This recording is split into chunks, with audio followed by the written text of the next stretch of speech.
bosi wetu. Sisi kama vijana wako, kwa jinsi unavyotulipa mshahara mzuri, tupo tayari kukufanyia au kukupa kitu chochote unachokitaka. Sasa yaani bosi, msubiri basi baya aje tu na nani kwenye chochote. Yaani uko na nani uko tayari na nani kumpa chochote. Mimi na yeye ndio wafanyakazi wa bosi. Sawa, sitakataka kufanya kazi chochote. Kwa wewe, mimi chochote. Chochote mimi sina. Unazungumzia chochote chochote. Chochote. Sasa tunalipa vizuri.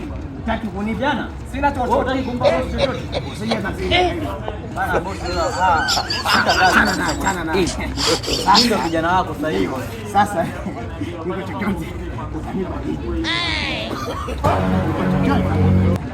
Basi bwana kama umefurahi sana. Lazima nifurahi. Kuambiwa ukapewa chochote na kijana wako ni mama. Sio jambo rahisi. Sio jambo dogo.